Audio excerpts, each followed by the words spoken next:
Good afternoon, everybody, or good morning if you're here in California like me. This is Jason Flame with the Master Motivation Podcast, and excited for another amazing guest today. This is Mrs. Jennifer Waters, who is an accomplished martial artist, a successful entrepreneur, and a devoted family woman.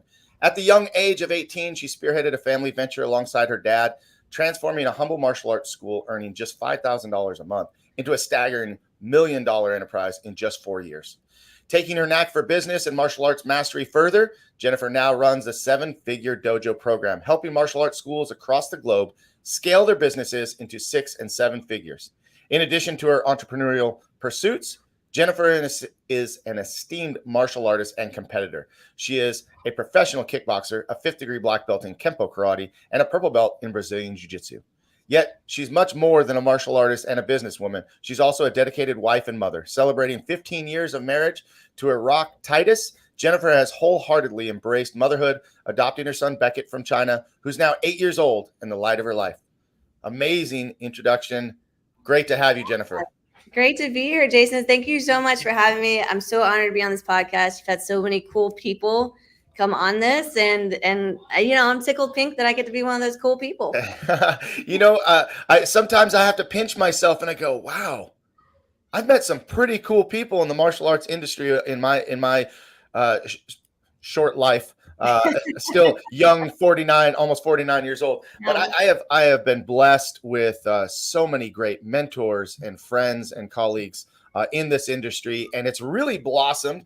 The whole podcast has blossomed into something bigger than I ever thought it would be. As I was telling you earlier, I've had the opportunity to have some authors, speakers, actors, comedians. It's really branched out. And the whole purpose of the Master Motivation Podcast is to tell stories. And I just love, I love watching biographies. I love learning about people's lives, because I think we can all learn one of two things, or really two things. We can learn what to do, or we can learn what not to do.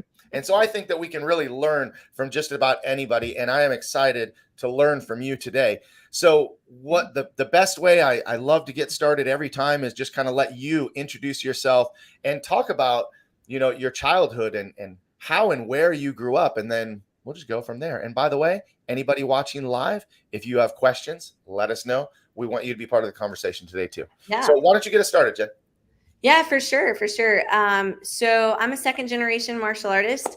My dad started training me, when I was, 2 or 3. As soon as I could walk, he was starting to train me. I was too young to go into regular classes.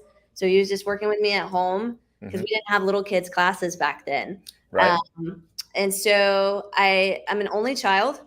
People often ask me, well, were you spoiled? And the answer to that is absolutely not. It was actually very much like I had a huge chip on my shoulder, because I wanted to make sure that I was doing everything possible to be the best that I could be at every single thing. So I think I'm the opposite of the spoiled only child. But it did allow me a great sense of independence and imagination. I didn't have siblings that I could just go run off and play with. I had to figure out things myself. And my parents always treated me with maturity. So, I knew a lot of things, probably that a lot of kids at that point in time in their life, at 10, 11, 12 years old, I knew a lot about business. My parents never hid that from me, because my dad had a martial arts school. Even before I was born, he started teaching in Augusta, Georgia. That's where we're located. And it was in 1982 that he started the school. I was born in 87. And so, they always had the school going. I was always going in the background, and I just got to grow up in this really cool environment. I was like the dojo rat, I was just there. All the people that were in the school were always, messing around with me, encouraging me. And martial arts is such a huge part of my life. Like, I have no memory of not doing martial arts, which that's so incredible when you get to have that as a child and grow up in it. So many things are second nature. So I was also homeschooled. I went to private school until I was 9 years old, something like that. And then I was homeschooled all the rest of the way through, which gave me so much freedom of time because I was the only child. I could get all my schoolwork done within a few hours. And I think so many people realized that during the thing that we shall not name that happened in 2020. So many people realized that they didn't need an institution to educate their child for 8-9 hours a day when they could, do it at home. But I was one of those back in the 90s, the 2000s doing it. So that's a good bit of how I grew up. But it wasn't easy. We always had a roof over our heads and food on the table. But I found out later as an adult why my parents had spaghetti so much, because it was easy, to put spaghetti on the table, and it lasted a long while to build you up. But it wasn't like we were having steak dinners every single night or getting to go out or things like that. So I really had this urgency in my heart to see my family do better, because we just weren't in a good spot. Yeah, this is what I love about, having these conversations with people is I can definitely relate to the humble beginning story of knowing what it's like to have less than others, maybe. Yeah. Probably still you can appreciate the fact that if you really look back, you still had more than other people. It just felt, at that time, right? But, growing up myself, my father was in construction. My mom was a stay-at-home mom. And, construction was, building custom homes. It would be really good or really bad. And definitely had those times of making a meal stretch or taking the hand-me-down clothes or, accepting help from others.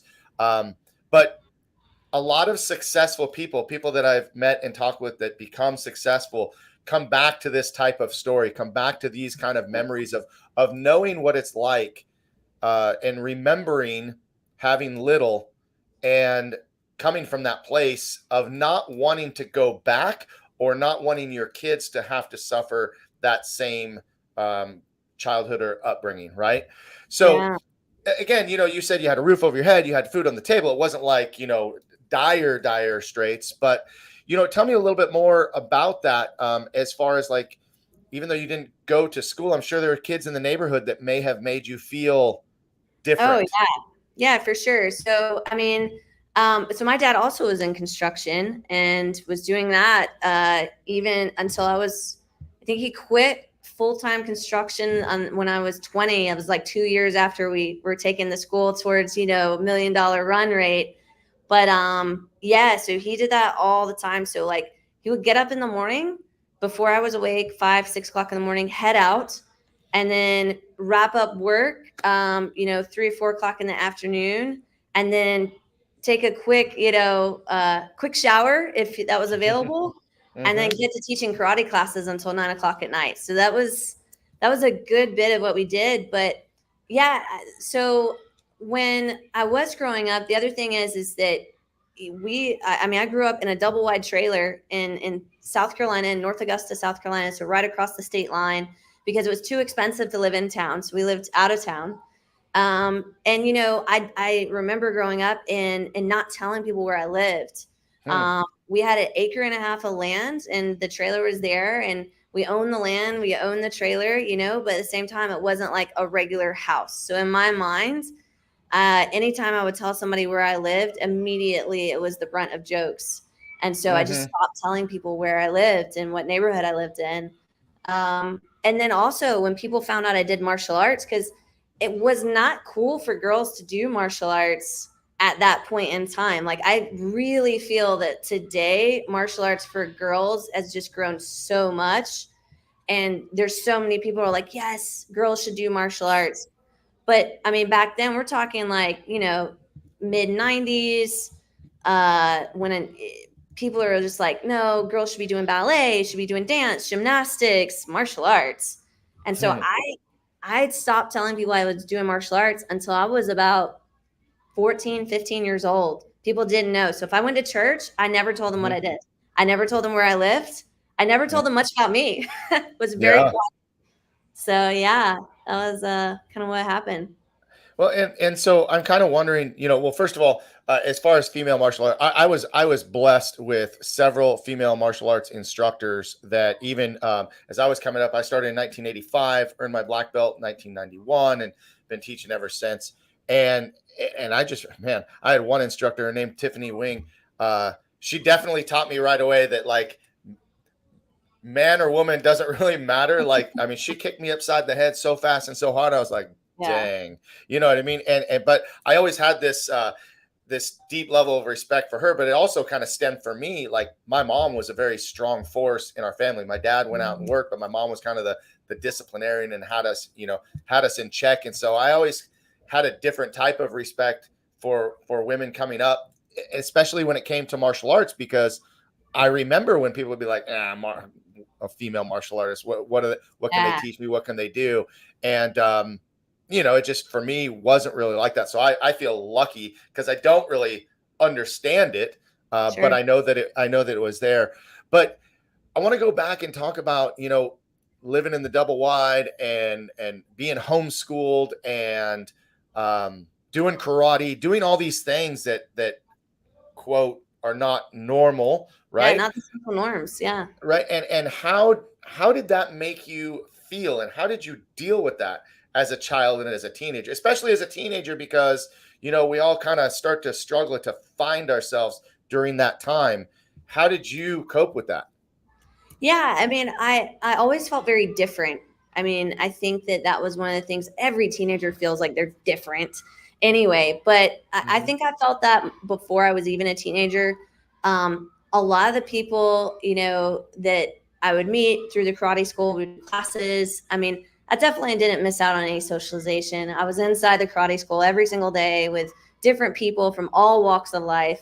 We're Mm-hmm. fortunate here in my town to have a military base. So people literally come in from all over the world to Augusta, Georgia because of the fort that's here. So I was exposed to so many cultures, so many Mm. races, so many different religious beliefs, backgrounds, philosophies, mindsets. And so I think that was just so cool. So I knew that there was more out there than this, town.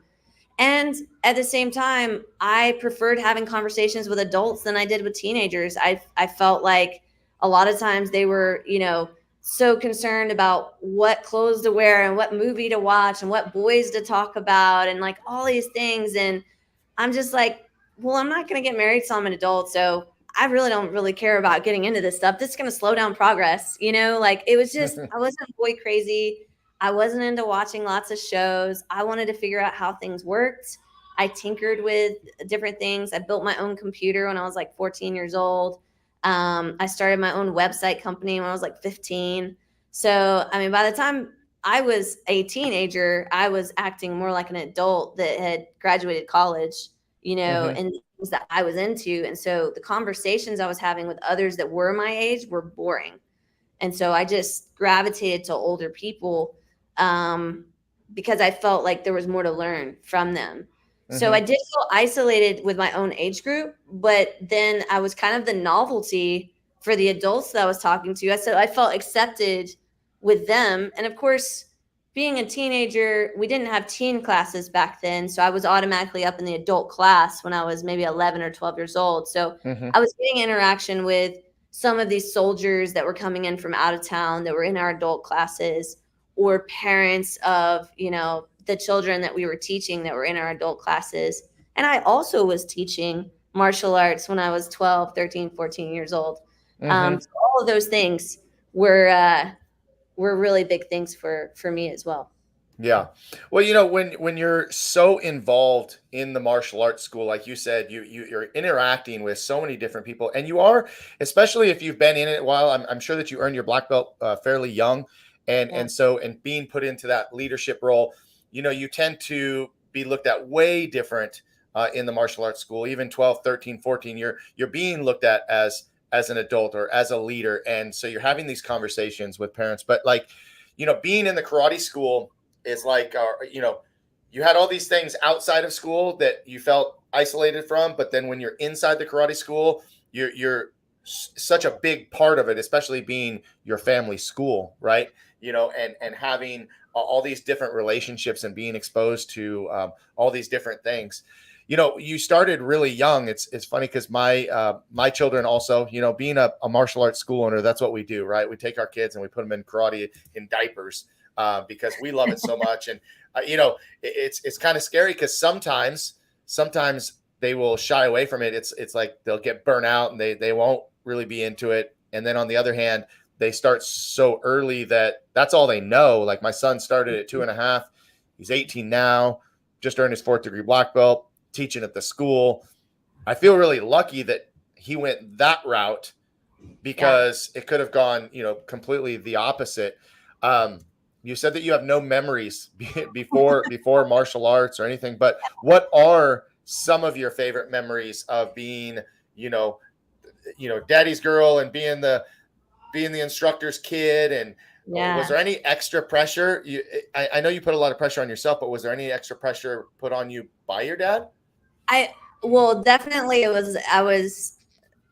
I knew that I couldn't goof off. Like there was no room for just being the kid. I was always in a leadership position, even if I was just a student in the class, which I don't think is unnecessarily a bad thing, because I think that the sooner you can teach leadership, the sooner a child can take over ownership of their own actions and how it impacts others. I think if more kids had that, which is something we try to teach in our school, if more kids had that, the world would be a better place for taking ownership and decisions and actions. So I definitely knew there was a line, and I needed to be a head and shoulder above that line from the rest of the kids that were in the class. So yeah, I would say there was pressure, but nothing like if you don't make it to this next belt or black belt, then you're no good to me. Like I never ever felt that at all from my parents.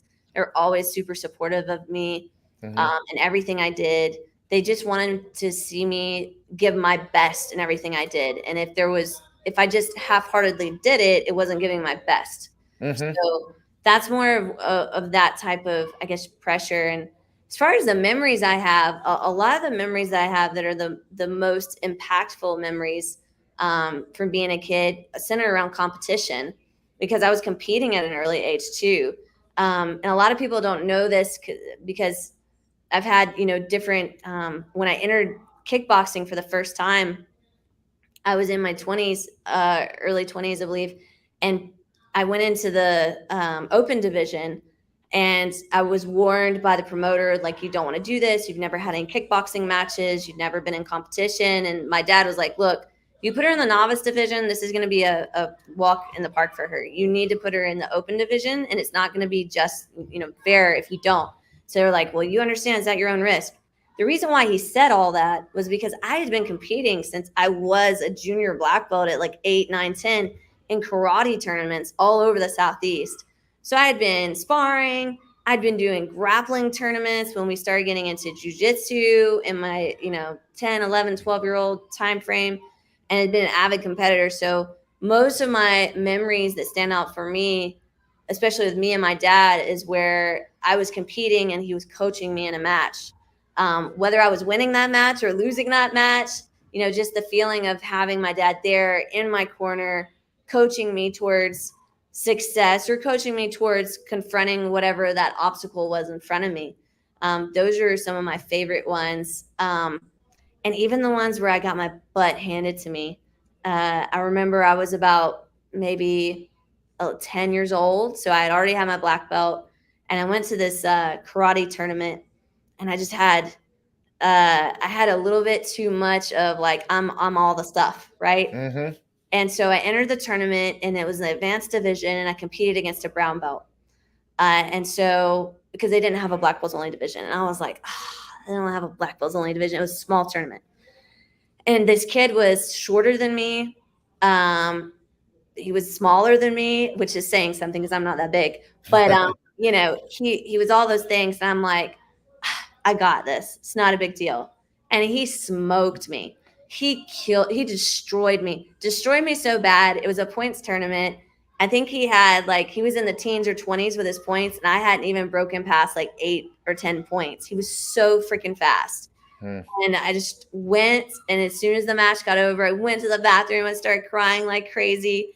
And then my dad was like outside the door being like, you need to get out of here, Jennifer. And so I come back outside, and he's like, why are you crying? And I'm like, I lost, and I lost so bad. I should be so much better than I am. And he said something really important to me that's always stuck with me. And he said, well, you have a choice. You can either lose or you can learn. Which do you want to do?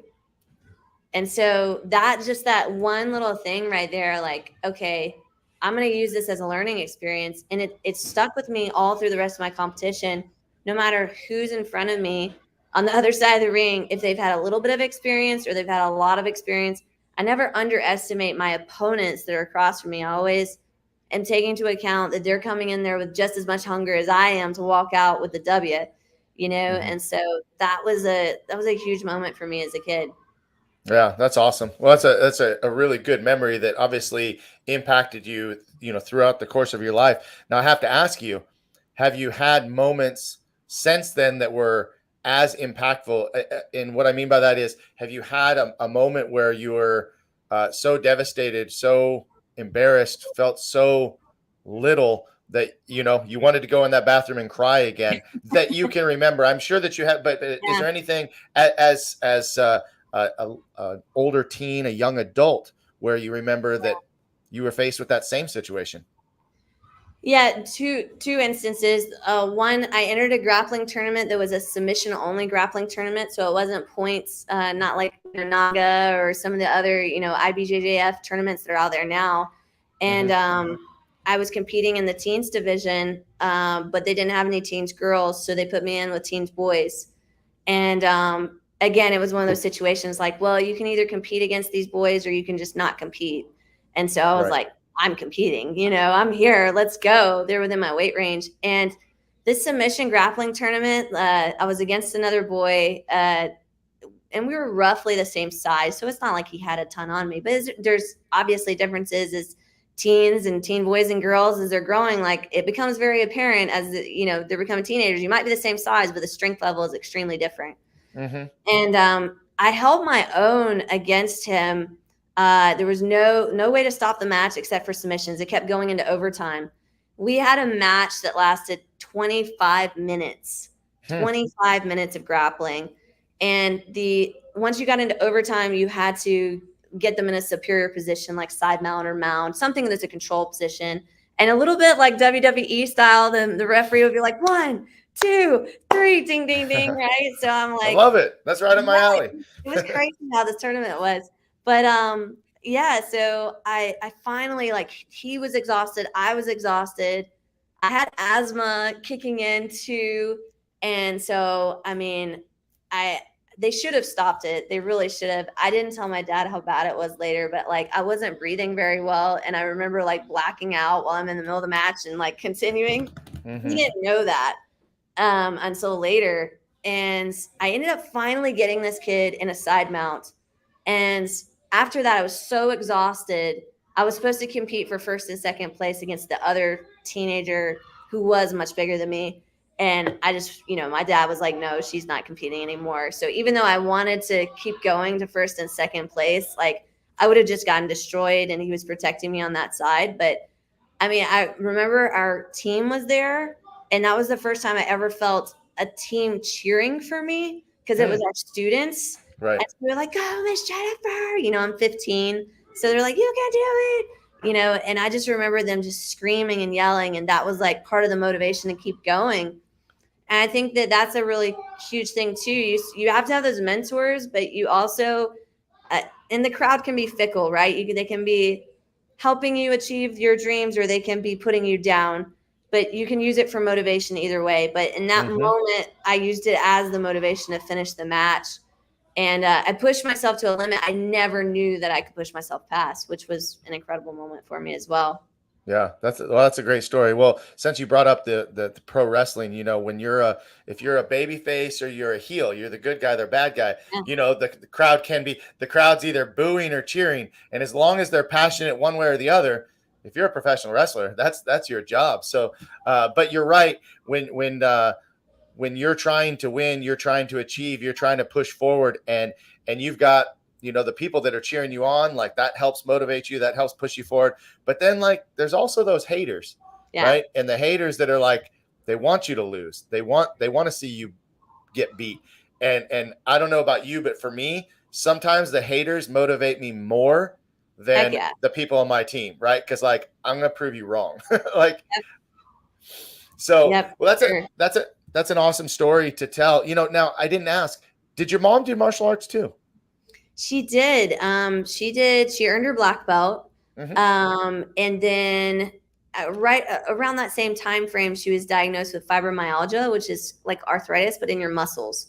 And so like striking and doing a striking style was just something that didn't really help her with her, body. And so she started working more on the administrative side. She'd always done more of the admin side of running the martial arts business, and kind of took a step away from classes to do that. But she also would help teach. She just wasn't actively involved in it. So a lot of times, like if I was teaching a little kids class and I was 16 or 17, they didn't want me out on the mat by myself, without an adult present. So my mom would come out there, but be my assistant just to say there was an adult present. Right. It was fun. It was fun teaching with both my mom and my dad. And she was always very supportive and is still supportive of everything that we do here inside the school. Yeah. So truly a family business from the beginning. That's awesome. Well, hey, quick shout out. Dana Abbott is watching. Thank you, Dana. Yeah. If you guys go and check out Master Motivation Podcast on YouTube, you can find my interview with Dana Abbott, which was a lot of fun learning about his training. So go check it out. Hope you're doing well, sir. Thanks for tuning in today. Getting back to, the martial arts portion, right? Because and I have to ask, did you participate in other sports or other activities other than martial arts as you were growing up? That seems to be like something that a lot of people obviously do with their kids. That was actually very opposite of my dad's philosophy with training me. So no, I never participated in anything else. I did. So we had the first school that he had was actually subleasing a space from a ballet studio. And so I was up there at the karate school. And so they were like, well, you want to take ballet. And so they did try to get me to do a ballet class. I immediately ran off the ballet floor. Like I did not want to do it at all. But yeah, I've always done martial arts. It's been my main thing. And I think I get why people want to have their kids in many other things. And maybe, you had your kids in that as well. But for me and my mindset, if you go all in, you can go deeper, or you can get a surface level of a little bit of everything. Right. So for me and my family, we just went very deep into martial arts. And so I just have a reservoir that a lot of people don't have because they haven't spent the time. Like, it's like, would you take a chess champion and say, hey, you're great at playing chess, but we need you to be more well-rounded instead of being a chess master. Let's go ahead and put you in soccer. You wouldn't do that to a chess champion because they're two totally different things. One's intellectual while the other's physical, right? But we do that with physical things like martial arts. But I think that martial arts in particular is not just a physical thing. And not saying that other sports aren't, but what really makes martial arts stand apart is not only is it a physical thing, it's definitely a mental thing. It tests your emotions and it tests your spirit. Like, do you have that spirit and to continue pushing forward and pushing yourself and learning? And I see that done at scale in martial arts, but I don't see it done at scale in sports. Like, you might have a great soccer coach, but you may not. You might have a great football coach, but you may not. Same thing with basketball. But in martial arts, for the most part, if you do your research, you're going to find a great sensei and they're going to pour into your child's life. Whereas with these other things, you may or may not find the right person to do that. Well, I think, so in this current day and age, what I see is lots of parents dabbling in everything, as you were talking about before. Really just kind of like, I'm going to get my feet wet here. I'm going to go over there. I'm going to do this. I'm going to do that. I actually had someone the other day. I've had it happen several times, but it was just the other day that it happened again. I had someone ask, they wanted to train in martial arts. And I asked them, why? And they said, well, I heard that it looks really good on my resume if I earn my black belt. Interesting. And I was like, okay, that's kind of cool. Like, if that's your reason, that's your reason. But like, whoa, I'll go back. And when my son was 5 years old playing baseball, I would be sitting there just kind of like cheering and having fun and watching him play. And I would have dads on my left or my right saying, so where do you think your kid's going to go to college? Yeah. I'm like, what are you talking about? The kid's 5. Like, I'm just here to just here to let him kind of, mess around, learn some Yeah. baseball. He ended up playing baseball. My son played baseball for 10 years. My daughter danced from the time she was 3 until I think through, all the way through high school, 17. Yeah. And, but martial arts for me, right? And this is where I've struggled, and you've probably struggled with this as well, because people don't think the way we think. I started martial arts when I was 10 years old, so not quite as young as you, but I've been a lifelong martial artist and devoted so much of my life to training and learning and being a part of this, that it is so much just a part of my lifestyle. Like, it's not a question of if I'm going to train, or, if I'm going to be doing it. People ask, well, what are you going to do when you retire? I'm going to teach martial arts. Like, Right. I'm going to keep doing that. Yeah. And so trying to help people understand that martial arts is a lifestyle, and that they can still do the other sports. And if you want to get deep, how many times do you have coaches or parents tell you that your children, your martial arts students, do so well in soccer Yeah, or baseball sure. or chess or drama or whatever, because they have the discipline, they have the focus, they have the work ethic, they have the respect, this is just a topic that gets really passionate for me, because it's like, there's two things that every child should absolutely learn in their life, right? One is learn how to swim so you don't drown. And Yeah. two is learn self-defense so that you're hard to kill. Yeah. Like, everything else is fun. So I guess what I'm saying is, I had hoped that my kids would go really deep into martial arts. And even though my daughter she's not currently active training, but Yeah. she's dating my head instructor. So she's kind Ah. of by proxy. She's There you just go. part of the deal. My wife is kind of like your mom. She doesn't teach actively, but on the back end, so involved. It's truly Yeah. a family business for us as well. And as I mentioned before, my son is teaching now. It took me, by the way, my son didn't even start teaching until he was 17. I asked him from the time he Wow. was like 12.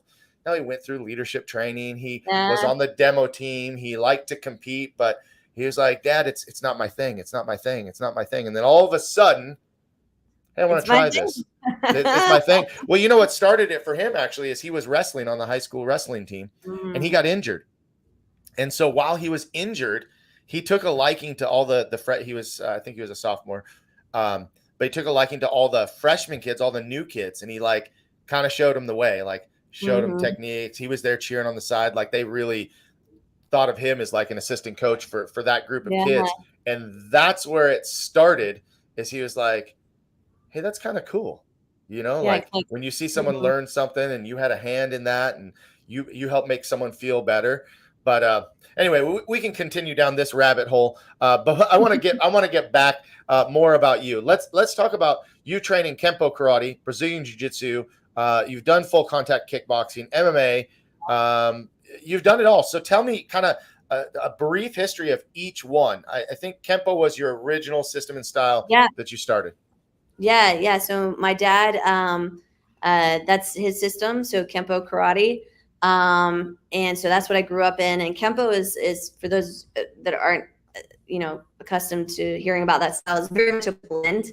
So the style that we teach, at least, is very much a blend. So it's kind of like MMA before MMA was popular, I guess you could say. We were using stand-up striking, close range techniques, takedowns, ground fighting, like all those things. So doing competitive type things was just, a next step.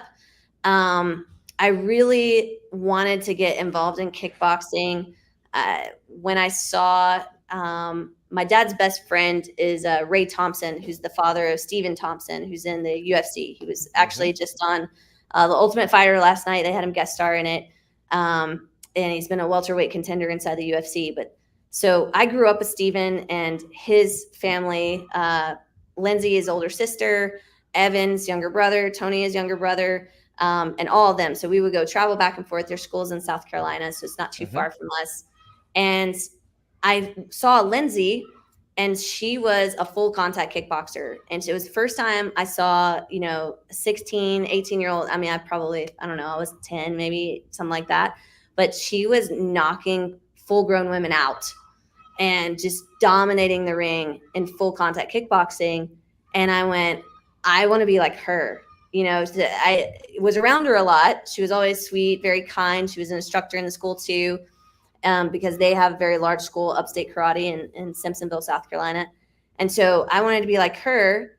And then her little brothers, Stephen and Evan, were getting involved in kickboxing too. And so the funny thing is, though, my dad wouldn't let me compete as a teenager in kickboxing. He did not want me to do that. And the primary reason was my mom. My mom did not want me to compete in kickboxing. She didn't want me to get knocked out. And so it was always like, when are you going to let me do kickboxing? So I was training with this dream of competing in kickboxing. And I wanted to compete in it. But the funny thing is I didn't actually compete in it until like later in my 20s, mainly because the school started taking off and that took up all my time, the business side. So that was how I got involved in that side with the kickboxing.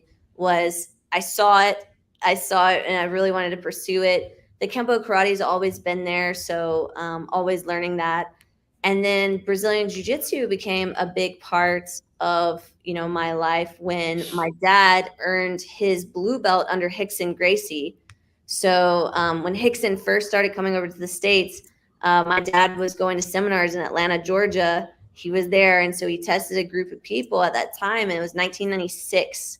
So then my dad introduced Brazilian Jiu-Jitsu into our school at that time. And so we started training. And then funny enough, later on, of course, my dad and Mr. Thompson being best friends, they found this guy named Carlos Machado that was also a cousin of the Gracies and part of the Machado family. And so they wanted to bring him in for a seminar. So they brought him in for a seminar in Simpsonville, South Carolina. Carlos, of course, this was years later, but Carlos ended up meeting Mr. Thompson's oldest daughter, Lindsay, and they got married. So, it's this whole family connection that we got going on. I've grown up with, Master Machado. We're part of the Machado Association. And so jiu-jitsu has just been an extension of what I do too. Mm-hmm, mm-hmm. Now tell me the difference, or explain the difference to the audience. There's Kenpo with an N, and then there's Kempo with an M. John Hackelman is a good friend of mine, right? And so he teaches a Hawaiian style of Kempo, and great guy, but just no bullshit, no nonsense. Like it's the most intense system that I've seen, especially coming from him. If you watch his videos, but kind of explain that to the audience, the difference between the two. Yeah. So my understanding is that initially they were actually the same art, but when it was being brought over, there were some translation errors when they were trying to say the word Kenpo, whatever. And then it branched. Mm-hmm. And so the branch that we came off of, Professor Albert Church is the one who brought it over. And then we have some lineage underneath him, but it was very traditional style of Kempo. We're actually very non-traditional. We've blended so many things into it. So I have seen videos of Mr. Hackelman with some of the things that he's doing and that type of thing. And I would say we're probably very similar in the self-defense aspect. Maybe not as much in the teaching aspect of teaching it to other people, but for the self-defense aspect, like, it is no nonsense. Like, somebody grabs you, you're gonna probably destroy them in the process of them grabbing you, that type of thing. So it's a very self-defense art. Mm-hmm. But my dad wanted to, he grew up in that traditional style, but when kickboxing was making its big, debut in the 70s, 80s, he went and started training with the professional kickboxers of the day, and started going, to Joe Corley, Asa Gordon, some of the greats that were amazing at kickboxing, started training under them. And then he took full contact karate, full contact kickboxing, and blended it into our style. Mm-hmm. So we have more of that kickboxing style background, but with the self-defense, with the things that aren't in kickboxing, elbows, knees, takedowns, that type of thing. And his philosophy has always been, take what is the best and what is best for our students and implement it in. So even to this day, like our evolution, we have a all-American wrestler who's part of our martial arts school. collegiate wrestler, coached wrestling for years and years and years. And we've blended some of the wrestling into the self-defense techniques because the mechanics of it work more efficiently. So we're always taking what's working, what's the best and what's the new, and blending it into what we're doing. So it's an ever evolving style. We still have some traditional roots in some of the things we do with our combinations or some of our, techniques we might do with weapons. But for the practicality side of it, yes, it's a very practical style of martial arts. Now, would you say that your school is a competitive school or a competition school, or what are your thoughts on competition being a part of your what you do and what you do in your culture of the school? Yeah, we're definitely not a competition school. Most people come to us because they want their kids to get better at focusing or improve their confidence, or adults want to get in better shape or just join a community. We actually had a competition team that was very small. I would say maybe 10 to 15 students at the max before 2020. And then after 2020, we just never brought it back. We were so busy with some of the other things that we had going on that we just haven't restarted the competition team. Is it something we're probably going to do in the future? Yes, but we're not competition minded. So if someone wants to compete, I mean, that's just such a different level of training, whether it's kickboxing, MMA, jiu-jitsu, it's just a different level, a different mindset, all the things combined. And as far as my thoughts on kickboxing or competing in general, I think that for the most part, most kids are not going to stick around long enough to really get to an elite level of kickboxer unless there's a huge level of intentionality, or an elite level of martial arts competition, unless there's a huge level of intentionality. The problem with that is that as a martial arts school owner, if you put all of your attention helping them be intentional about competing, you take that attention away from growing your business. And you can tend to fall into a route of like, I'm going out of town every weekend for a competition. I'm not actually growing my student base. I'm not growing my school. I'm not taking care of my students that aren't competitors. So that's one of the things that I see, being on this side of things when I'm working with school owners. Yeah. Well, I want to definitely kind of start segue into the mentorship and the coaching and the business side of martial arts. When we first met, you were clients with the Martial Arts Industry Association. I know you were working very closely with Keith Scott at that time. I remember very distinctly sitting in the meetings and seeing you and your dad there. And I have to be honest, like even back then, I was like, man, this girl's pretty young, but she's on the ball. Like, you were really, like as our conversation went earlier, you understood about the business as a younger person, as a teenager, and we're already in tune with that. So, knowing this now, it doesn't shock me at all. But I was like, wow, this is pretty intense, because she's going to be ahead of the game by far. I think, because I had already been, when I joined Maya, I had already been in business for over 10 years and just kind of, floundering, just doing what we thought was good. But, you come into a program like Maya and it just, your vision goes from here to out here, and so much more. So how did you get involved in Maya? Why did you get involved in Maya? And then eventually you branched off and started doing some different things. So let's go from there. Yeah. So at 18, the school, when I was 18, the school was not doing well. It really hadn't improved any. We were doing about $5,000 a month.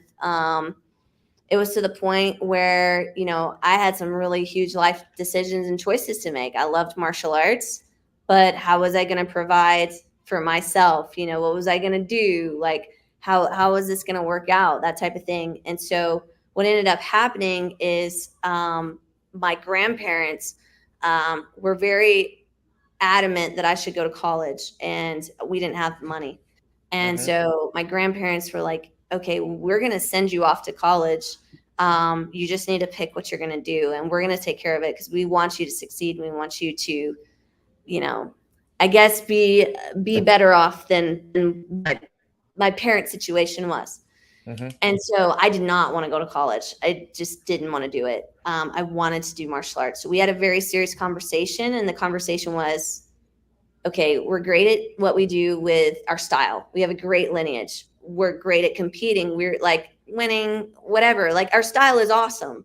You know, we're doing what we need to do to be successful in our style, but we're obviously missing the mark in business.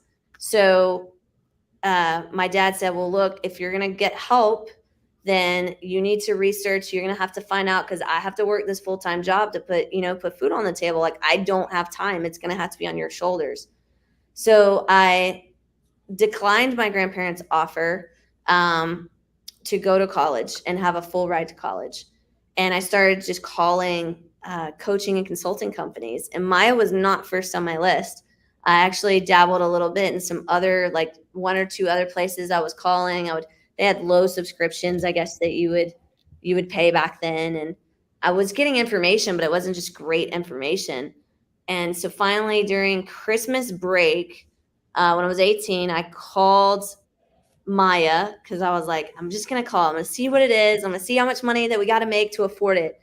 And I got a call back from Keith Scott and told Mr. Scott like what was going on.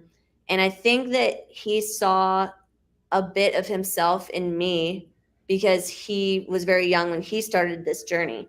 Mm-hmm. And so he said, look, if you will go and do what's necessary to get the money to come out to Oklahoma City, I'll coach you for free for these next 4 weeks. But the event's in March. You show me that you're going to go do this and you're going to go do this stuff. And I'm not supposed to do it, but I'll coach you for free. But you have to be at this event in March and you have to promise to sign up. And I'm like, look, I will do whatever you tell me to do. I want to do this with my life. You tell me how to sign people up and I'll go do it. Mm-hmm. And literally when I say everything, I mean literally everything. I did everything that man told me to go do, as if I was his employee. I didn't question it. I just went out and I did it in my own town. And I got enough kickboxing students to it, because it was January, right? So it was like fitness kickboxing. Mm-hmm. We signed up 50 fitness kickboxing people in an 8-week period, which provided enough money to buy plane tickets to go to Oklahoma City to go sign up at Maya. So I had to convince my dad to get on a plane, because he doesn't fly, which was a whole other thing. So I convinced him to go to Oklahoma City because he wouldn't let me go by myself. Got him there. And we signed up with coaching because I had someone believe in me. And ultimately, if he would have never done that, you and I wouldn't be talking right now. Mm-hmm. It's just amazing how the Lord lines people up in your life to do the things that need to be done so you can have the impact that you would have. So that's how we ended up in Maya. So it was all you. I mean, it was you that were the driving force, and Dad was, somewhat hesitant. Yeah, he was hesitant on it just because he didn't have the time. Yeah, we'll definitely get to that one in a moment too. But he didn't really have a whole lot of time to devote to anything. Like, he literally was working full-time construction and teaching full-time at night. And there was like, when was he going to do going out to businesses and asking if we could put cards in the business and taking phone calls? He couldn't. Right. So it was on my shoulders if I wanted this to succeed. And he just didn't think it was possible. Like, his belief wasn't there that it was even possible. And then we started signing people up and he was like, wow, this is starting to work. But he still was hesitant to get on the plane and go out there because he knew we were going to have to sign up for a monthly coaching thing. And it was going to be expensive. And we didn't have money. So how are we going to pay for it? Right. Which I think is the question that everybody has when they try to do some type of business coaching is, I don't have money, but I need money. I don't have it. They tell me they can help me get it, but I don't have money to pay for it. How do I do it? Right. So, yeah, but it definitely was me pushing it, driving it, because I really wanted to do this full time. Mm-hmm. Well, I have to tell you that you did a better job than I when I first signed up, because I got linked up with Mike Metzger, and I think the first 30 days or whatever, like, we were sold in the room at the Super Show. I think it was when we first signed up, one of the very first, Maya success events. Sure. Right. Sure. And, but then we signed up, I was all in, and then we get on the phone and he's like, here's what you need to do. And I'm like, hell to the no. Like, I ain't doing any of that. Like, that doesn't work. That doesn't work in my area. Gotta love that one, right? That Yeah, doesn't yeah, work. That won't work in my area. But it took me like a good 30 days. And finally it was like, things weren't changing. He's like, just literally shut up and do what I tell you to do. And then if it doesn't work, then we'll we'll work on it. But I want to bring this up. This is my wife here. She says that it's awesome to hear a story that someone puts faith in you and coaches you, and that's everything. And yeah, it's I think what you and I were called to do is to coach people. But first we have to put faith. Sometimes we put faith in our students and in our instructors before they even put faith in themselves. I mean, I've had several instructors. I like to hire really young. I hire so many instructors at 14. It's yeah, often, almost always, their very first job. And the thing that makes me smile the biggest is mom and dad look at me and they go, "Thank you so much for trusting and believing in my son or daughter to give them a yeah, job and allow them to grow their leadership," right? And so that's kind of what Keith did with you. Is he yeah. believed in you. He saw the potential in you before you probably even saw it yourself. So let's kind of talk about that for a minute. Yeah, I mean, he definitely did. We ended up getting coaching and staying with him for like 10 years.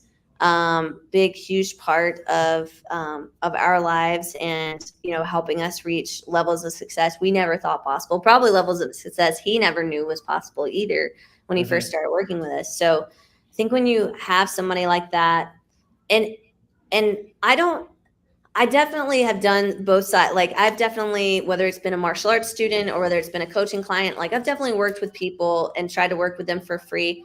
And I don't think that that's always the right move to do Mm-hmm. because of the value. But I think that there are some people definitely, and when you feel that in your heart that and I'm a Christian, I believe that God puts certain people in your life to accomplish his overall mission. And so I think that when those people arrive in your life that you need to pour into, there's a prompting there, there's a push there that you need to do it.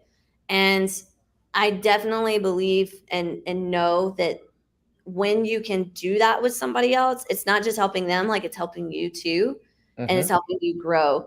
And so I'm just grateful that he did that with us and saw a glimpse of greatness, because I can then in turn do that with so many other people now that I would never have the opportunity to do that with.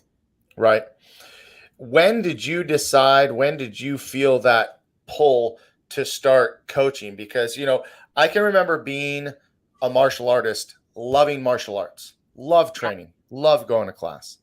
And at some point I felt myself that little extra pull that, man, it would be so cool to teach somebody else. And then you teach Yeah, somebody else and you see them have a level of success and you're like, dang, earning belts feels good.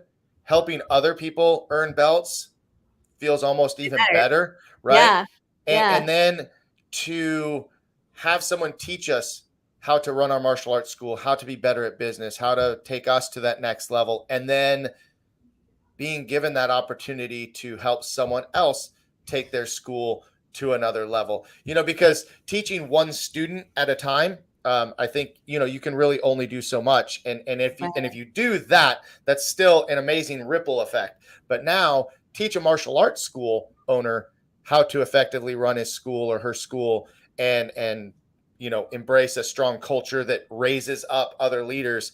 Now that ripple effect just intensifies, right? yeah. So when did you feel that pull to start coaching?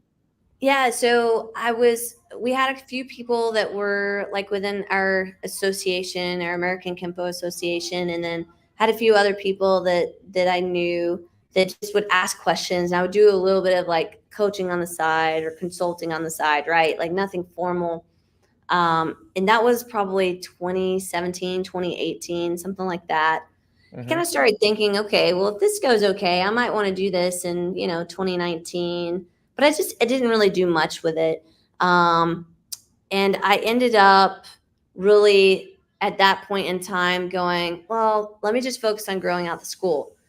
In 2020, when everything happened and the martial arts world was upside down and shutting down schools and everybody was floundering, like we didn't nobody knew what was going on.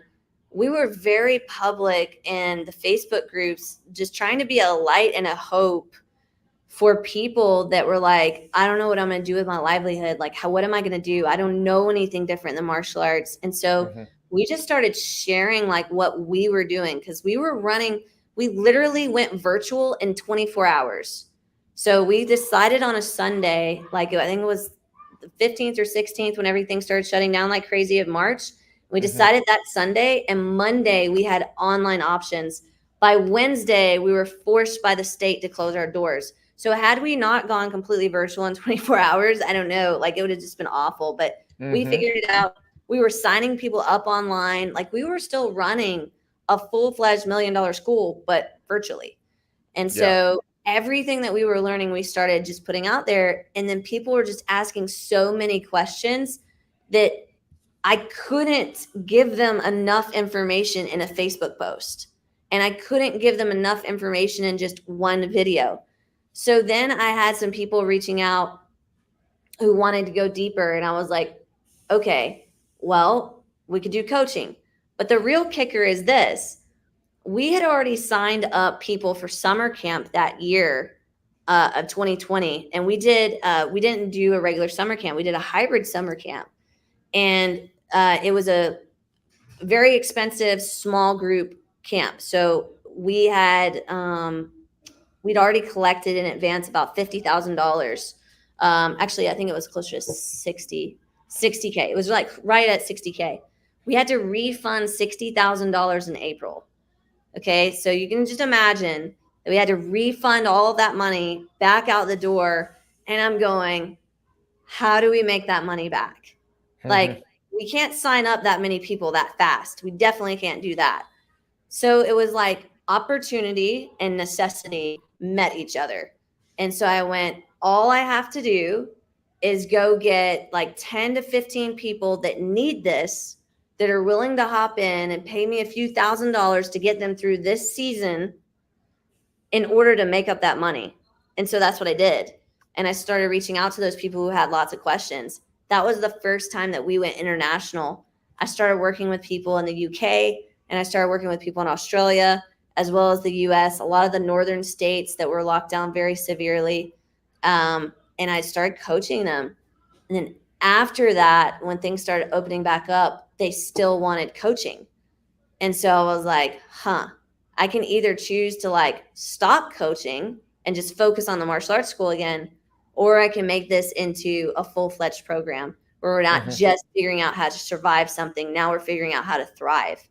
And that's how the 7-Figure Dojo program was actually born. Wow, that's awesome. Well, I have to thank you because a good friend of mine, Brandon Kemmer, is one of your clients, and I've known Brandon since he was a child, and we trained together and worked together. But I have seen such a change, such a change in mindset, and his focus has just become really intense, which has been great. He sounds like he's getting ready to maybe expand to a larger location, which is awesome for him. So, thank you for starting your program and helping people out, because it helped a really good friend of mine. So yeah, he's awesome. He's crushing it. And just a really great guy. He was actually here. We did a live event and he got to come here to Augusta, Georgia. So that was really cool. I'm super, super pumped about his success. It's been amazing watching him grow.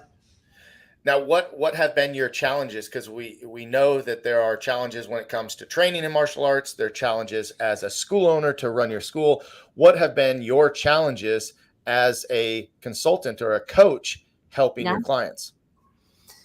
I think maybe the tide is starting to shift now, because we've been at it for a while and people are starting to figure out who I am, what 7-Figure Dojo is, because we're all over social media. But I know that one of the biggest things has been for 13 years, we didn't talk about the fact that we were $1 million school. Nobody knew. We have one location that's been doing over $1 million, hitting that record every year for 13 years without fail. And we just were humble and didn't boast about it. And so people are like, well, how long have you been doing this? well, do you know what you're doing? Like, can I trust you? So it's a lot of trust issues, because to a lot of people, I'm an overnight success. Like, I must have just made this money and now I'm trying to sell the secrets to making it. And that's actually not the truth. I mean, for 30 years, my dad ran a school in a part-time capacity. And then I was able to come along and start continuing to help grow the school and really push it forward. But I mean, the last, really, it's what, 13. So yeah, I would say probably the last 17 years has been grinding it out, right? Like, it's not an overnight success story, but the challenge has just been letting people know that, hey, this is a real school. We're real people. If we can do it, you can do it too. And instead of you having to do all the things that took us so long to do, why don't you just shortcut and get your way to success faster? I mean, as a martial arts instructor, I think that's what we try to do with our students. Like, if it took us so long to land a technique and we figured out something that just unlocked the technique, why would we hide it from everybody and make them go through the same pain and agony to figure out that technique, rather than just being a great instructor and going, hey, you know what? This is what I found out, and this is what actually made it work faster for me. Mm-hmm. And if you're a great instructor, you're going to do that 100 times out of 100 for your students.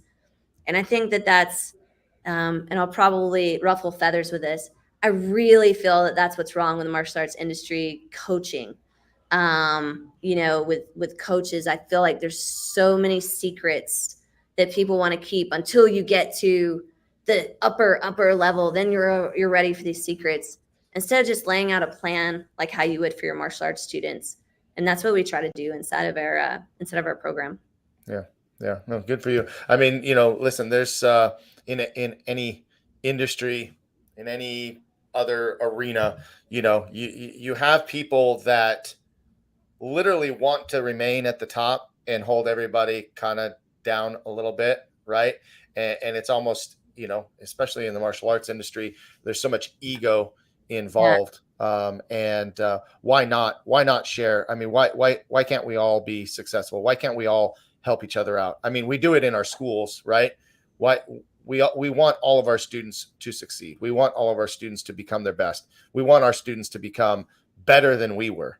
So as a coach, why would you not want your player or your client to become better than you? And I think, what I've learned as a coach and a consultant, I mean, I've learned so much from my clients. I mean, so much from them, just from their experience as well. I think that just comes from having that white belt mentality, that white belt mindset of always being open to learning something new. Doesn't mean that you have to implement every single thing that you learn, because not everything's going to fit your culture. Not everything is going to fit with your values, your beliefs, but be open to learning and listening at the very minimum, right? Well, listen, I didn't even realize it, but we're already over an hour today, and I try to keep this right at our time. But I want to ask one last question before we close it. And what do you think is the most important thing that makes your school so successful, and one thing that probably also helps make your consulting company work really well? Oh, one thing that makes our school successful. I'll give you the business answer, and then I'll give you the core belief answer. So the business answer is, the reason why it's so successful is we never stop marketing. We're always enrolling new students every single day, every single month, every single year. So that's one of the reasons people are going to come in for seasons, and they're not going to stay for years and years. So keep the gas pedal fully down, go 100 miles per hour, and just blast it out to the world. And I think the core belief, the reason why it's also so successful, is because when you have and you believe truly that your objective is to change people's lives, and you intentionally set up your programs so that there is actual life change that occurs, everybody talks about it. And so that's truly why our school is so successful, is because everybody knows in our town, like, oh, you need to go to SKC. That's the place to be, for all the reasons that I just said. So they work hand in hand. Right. And as far as Seven Figure Dojo and why we're picking up so much steam and helping people is because we promise results and we deliver over and over and over again. So, we come in with a guarantee and we fulfill on our promises, and people love that. It's refreshing. And I think also probably the same thing that works for SKC works for Seven Figure Dojo. We're always marketing. So we're just everywhere. And I think that's what really helps people succeed in any kind of business that they have, is have your core beliefs that you never stray from and let everybody know about what those core beliefs are. Absolutely. I think that is the most powerful method of really solid marketing, is being able to communicate those core values and beliefs, because people will latch onto that, not the 5 classes for $5, $19.99, like garbage salesman stuff, right? Like, people want to see, and when they see results, when they see a student that they know has struggled their whole life in school and now is doing well and has confidence, that right there, people don't think that that's marketing, but that's marketing. When people see that, when they see a family, when your families are posting on social media every day about how they love training at the school, they love their family time, they love the family values that are taught in the school, that's amazing marketing. When you're out there reading to kids at the library and you're involved in your community, that's amazing marketing. That's life-changing, right? Yeah. And that's what I think is what you said, is just, allowing people to see the results, see what you do, sharing that with everybody. So again, thank you for your time today. Thank you for sharing your life with me a little bit more. It was great to catch up. Like I said, it's been maybe over a decade since we've talked in person or voice to voice. So this was great to catch up. But I hope that everybody watching today, or everybody that watches this in the future, will take something from it. Please do me a favor, share the video out and subscribe to the Master Motivation Podcast, because we got some more amazing guests coming up over the next several weeks. So take a look and come check it out. Any closing thoughts, Jen? I appreciate being here. I love what you're doing. I think it's very important for people to always open their minds to different types of motivation and different types of people to listen to. So thank you very much for the opportunity. You're welcome. It was great having you on. And guys, make it a great week. We'll see you on the next one. Take care.